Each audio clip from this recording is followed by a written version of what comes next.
청약 통장 가입하지 마시라고 말씀드립니다. 왜냐하면 첫 번째, 아파트 보고 야, 공중에 저렇게 떠 있는 시멘트 덩어리가 무슨 10억이네 뭐 이렇게 말씀들을 많이 하시거든요.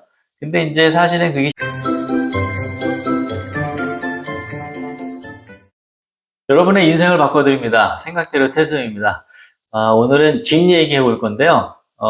제가 이제 그동안 투자하면서 느꼈던 여러 가지 점들을 좀 말씀을 드리면서, 오늘 이야기는 무주택자 또는 1주택자 분들한테, 좀 많은 도움이 될 것 같습니다. 특히 이제 기본적인 경제 공부도 좀 되고요. 부동산 얘기 좋아요. 마침 저는 요즘 젊어서 무리해서라도 집을 살 걸 하는 후회가 있었거든요. 그렇군요. 일단은요, 우리가 왜 집을 사면 좋은지부터 좀 말씀을 드려볼게요. 일단 집을 사면요, 우리가 이제 인간이 살아가는 데 필요한 게 의식주가 기본이잖아요. 그 중에서 주가 가장 어려워요, 해결하기가. 근데 그걸 해결하면 우리가 굉장한 심리적인 안정감을 가질 수가 있습니다. 그래서 저도 처음 집을 샀을 때, 이제 굶어 죽지 않겠구나, 이런 생각이 제일 먼저 들더라고요. 그래서 이제 우리가 미래에 대한 불확실성이나 불안감을 굉장히 줄일 수 있다, 이런 말씀을 드립니다. 심리적인 안정감 정말 중요한 거네요. 집 사면 좋은 점이 또 뭐가 있을까요? 저도 이제 젊어서 좀 집을 샀지만 20, 30대들이 돈이 별로 없잖아요. 그래 이 얘기는 결국 이제 대출을 껴서 사야 된다는 얘기인데, 빚이 생기면 여러분들 기본적으로요, 돈을 벌어야 되는 목표와 의지가 자동으로 세팅이 됩니다. 그래서 절약하는 게 어렵잖아요. 근데 빚이 있으면요, 절약이 되게 쉬워져요. 그래서 여러분들이 1억을 저축하는 것보다는 빚 1억을 갚는 게 훨씬 수월해집니다. 그래서 누누이 말씀드렸지만 우리가 의지로 할 수 있는 건 한계가 있다고 말씀드렸잖아요. 그래서 목표 없이 단순 절약하는 거는 정말 힘든 일이에요. 하지만 우리가 이렇게 빚을 껴서 집을 사게 되면 저절로 우리의 목표도 세팅되고 절약도 하게 된다 말씀드립니다. 맞아요. 처음 사회생활 시작하면 여행이다, 명품이다, 흥청망청 돈을 쓰는 경우가 많은데요. 빚으로 집을 사면 저절로 절약도 되고 집도 생기겠어요. 그리고요. 그리고 어차피 뭐 여러분들 어딘가 살아야 되잖아요. 부모님은 집에 살면 좋지만 그렇지 않은 분들은 뭐 전세금, 월세금 쓰게 되는데, 그렇게 주거비를 쓸 바에야 그냥 자가를 보유하는 게 낫거든요. 그래서 이제 저는 그냥 자가를 보유하는 걸 권해드립니다. 맞네요, 맞아. 세를 사면 결국 집주인 좋은 일 시키는 거잖아요. 뭐니 뭐니 해도 자가를 사는 게 결국 남는 거죠. 그리고요. 그리고 일단은 또 재테크 차원에서 사실은 이걸 권해드리는 거예요, 기본적으로는. 그래서, 집을 사는 게 저금을 하는 것보다는 훨씬 재테크 차원에서 좋다는 거는 여러분들이 뭐 최근 10년 동안 집값 상승을 보시면 쉽게 이해할 수 있으실 거라 생각하고요. 이제 흔히들 이제 농담처럼 하시지만 차 타고 가다 보면은 막, 뭐, 아파트 보고 야, 공중에 저렇게 떠 있는 시멘트 덩어리가 무슨 10억이네 뭐 이렇게 말씀들을 많이 하시거든요. 근데 이제 사실은 그게 시멘트 값이 아니라 땅 값이라는 거죠. 각 호마다 다 대지를 물고 있습니다.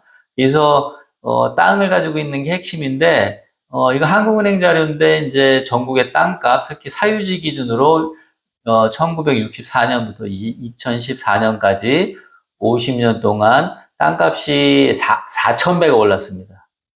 그리고 우리가 잘 아는 재건축의 대명사, 음마 아파트는 79년 분양가가 68만 원이었어요. 근데 지금은 뭐 시세 변동은 있지만 적어도 한 7,500은 가는 것 같아요.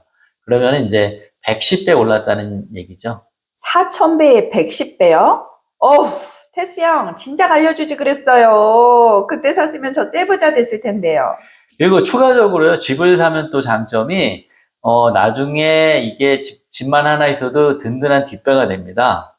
그래서 이제 저 같은 경우는 집을 하나 마련한 다음에 그 전세 주고 이제 뭐 미국 유학도 갔었고요. 그리고 이제 지금도 캐나다에 생활하지만, 자가주택을 이제 임대를 주고서 그 생활비가 이제 또 여기 생활비에 많은 보탬을 주고 있는 거죠. 근데 여러분들이 이제 서울 괜찮은 지역에 만약에 집을 하나 보유하고 계신다. 그러다가 은퇴를 할 경우에 뭐 집이 뭐 보증금 1억에 월세 한 300 정도 나온다고 치면요. 그건 이제 여러분들이 임대를 주시면, 그리고 뭐 강릉이나 속초나 또는 뭐 제주도나 이런 데 가시면 아마 5천에 뭐 100 정도의, 임대를 하실 수 있을 거예요, 아파트. 그러면 이제 거기에서 한 200 정도 차액이 생기고, 또 이제 연금이라든지 퇴직금도 있으니까 사실은 노후가 꽤 많이 보장이 돼요. 그러니까 이제, 어, 집을 하나 가지고 있으면 이런 장점이 있다 말씀을 드립니다. 진짜 그렇네요. 집이 있으면 임대를 주고 살고 싶은 데 가서 살아보기가 싹 가능하겠어요. 근데 테스 형, 전세 주고 미국 유학은 또 뭐예요? 제가 오래전에, 집을 전세 주고 미국에 이제 MBA를 갔는데, 그때 이제 전세금으로 이제 주식 투자를 해서, 제가 유학비 쓴 만큼 주식으로 돈을 벌었어요. 근데 이제 결과적으로 보면 제 집이 저를 유학을 보내준 거죠. 그래서 이제 이건 좀 긴 얘기라서 주식 이야기는 또 별도의 편으로 제가 또 설명을 드려보도록 하겠습니다. 테스 형, 대박. 주식 투자도 나중에 꼭 알려주세요. 근데 집 사는 거 지금은 너무 늦지 않았을까요? 이런 고민은 항상 있었는데요. 이게 부동산 사이클이 항상 상승과 하락이 있어요. 그래서, 하락기에 여러분들이 또 기회가 있을 거라고 저는 생각하고요. 다만 이제 여러분들이 관심을 가지고, 지켜보다 보면, 분명히 또 기회는 온다 생각이 듭니다. 그래요? 좋았어요. 그럼 어디에 집을 사는 게 좋을까요? 일단은 저는 이제 경제적 여유가 없잖아요, 별로. 20, 30대들은. 그런 분들은 첫 집은 무조건 투자 개념으로 접근을 하라 말씀을 드리고요. 투자 개념이기 때문에 장소에 국한하실 필요가 없습니다. 그냥 돈 벌 수 있는 곳에 투자하는 거고, 현재 거주지와 전혀 상관없는 곳에 투자하셔도 아주 좋습니다. 그래서 저는 뭐 지역적으로는 수도권이 그래도 좀 좋을 것 같고요.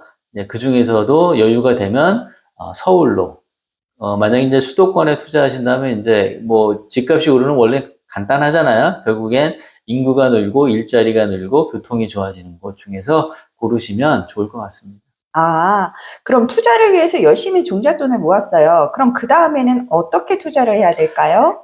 네, 일단은 저는 재개발, 재건축, 갭 투자를 추천드립니다. 일단은 그래서 재개발, 재건축은 헌집을 새 집으로 바꿔주는 사업이잖아요. 그래서 물론 비싸고 핵심지일수록 좋긴 한데 사람마다 이제 또 경제적인 여건이 다르기 때문에 여러분들의 여건을 반영해서 선택할 수 있는 가장 좋은 곳을 고르시라고 말씀드리는데요. 그 조건에는 여러분들이 감당할 수 있는 빚까지 포함한 조건입니다.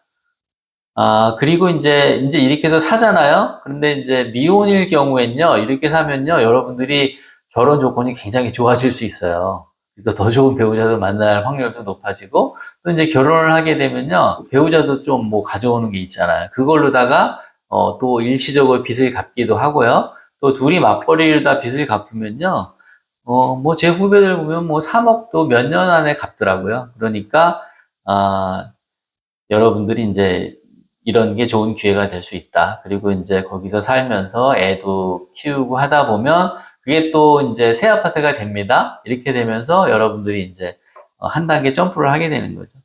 또 그리고 갭 투자도 굉장히 좋아요. 갭 투자는 이제 전세가율이 높을 때 하는 건데, 지금으로부터 한 8년 전, 이때쯤에 서울의 아파트 4억 5천짜리에 전세가 4억 1천까지도 나오는 데가 있었어요. 그 얘기는 4천, 5천이면은 여러분들이 집을 살 수 있었고, 이제 그게 지금은 다 10억씩은 가죠. 그러면은 4, 5천 투자해서 5억이 올랐으니까 5억 이상 오른 거죠. 그러면은 뭐 세금 내고도 10배 이상 수익이 가능한 거예요. 테스 형, 재개발, 재건축 투자하셨어요? 결혼을 엄청 잘했다는 소문이 있던데. 갭 투자도 시기가 엄청 중요하군요. 재개발, 재건축 말씀하셨는데 요거 위험하지는 않을까요? 위험한 거는 시간 리스크. 왜냐하면 이제 사업 진행이 중간에 잘 좀 늦춰질 수가 있어요. 여러 가지 뭐 고소, 고발, 뭐 변수로다가. 하지만 저는 그거를 포함하더라도, 리스크는 그냥 없다. 이렇게 판단하시는 게 좋다고 생각이 들어요. 왜냐하면, 아까 말씀드렸듯이 이게 땅 얘기거든요. 결국엔 재건축이나 재개발은 땅을 가지고 있는 거기 때문에 결국 땅값은 계속 오른다. 사업이 안 되더라도. 그래서 결국엔 또 다 되게 돼 있죠. 그래서 제가 친구 얘기 한번 말씀을 드릴게요. 친구가 이제 종로 그 창신동에 재개발을 산다고 그러길래 저도 이제 상담할 때 이제 강추를 했어요. 근데 이제 그때가 오세훈 시장 때인데 박원순 시장이 되면서 그 뉴타운을 다 없앴잖아요. 그래서 그게 폭락을 했어요. 그래서 저도 심리적으로 추천을 했으니까 부담이 많이 있었잖아요. 근데 이제 시간이 지나서 박원순 시장에서 다시 오세훈 시장이 되면서 그 사업이 부활하고 서울 집값이 전체적으로 올랐잖아요. 근데 그게 지금 뭐 그 친구한테는 미래를 위한 가장 큰 대들보 역할을 하고 있어요. 그것 때문에 미래가 든든하다 이렇게 얘기를 하거든요. 왜냐하면 그게 서울의 부도심 동대문 쪽이니까 부도심인데 거기에 집 지을 수 있는 땅 27평을 가지고 있는 거예요. 그 가치는 지금 뭐 대단하죠. 왜냐하면 뭐 25평 같은 아파트를 받으면 아마 뭐 추가 분담금 전혀 없이 또는 돌려받을 수도 있을 만큼 되기 때문에 새 아파트 뭐 그런데 25평이 있다고 치면 10억이 넘죠, 다. 그러니까 노후에 그거 하나만 있어도 굉장히 든든합니다. 친구분 너무 잘 됐네요. 재개발이나 재건축이 잘 되면 좋은데 혹시나 틀어져도 결국은 수익이 난다. 중요한 건 땅. 땅을 소유하는 게 무엇보다 포인트네요. 잘 알겠습니다. 테스 형은 강남에 아파트도 갖고 계시다고 들었어요. 그 얘기도 좀 해주시겠어요?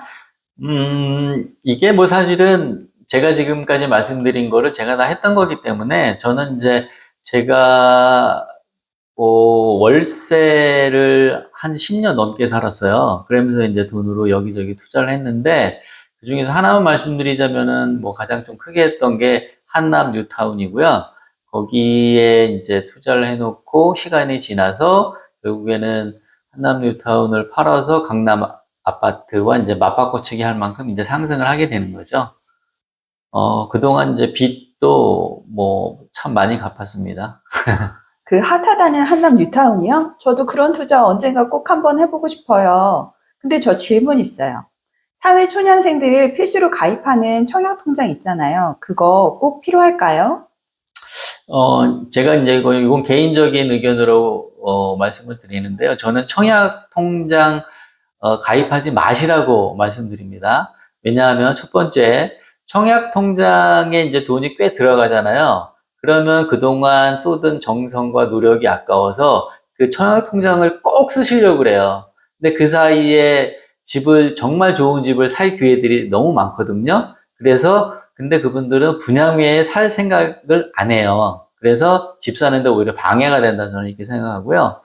두 번째는 그러니까 보통 집을 살 때 이제 어떤 때가 좋으냐면 미분양이 넘칠 때 이럴 때가 좋을 때예요. 그때 어떠냐면 청약 통장이 아무 의미가 없을 때예요. 그러니까 실질적으로 우리가 집 살 때 청약 통장이 의미가 없기 때문에 저는 청약 통장을 권해드리지 않습니다. 진심 대박. 테스 형 정말 새로운 관점이에요. 정말 리스펙. 네, 피디님 꼭 부자 되시고요. 오늘은 왜 집을 사야 되는지 그리고 어떻게 집을 사야 되는지 좀 간단히 말씀을 드렸습니다. 구독과 좋아요 눌러주시면 더 좋은 정보가 저절로 찾아갑니다.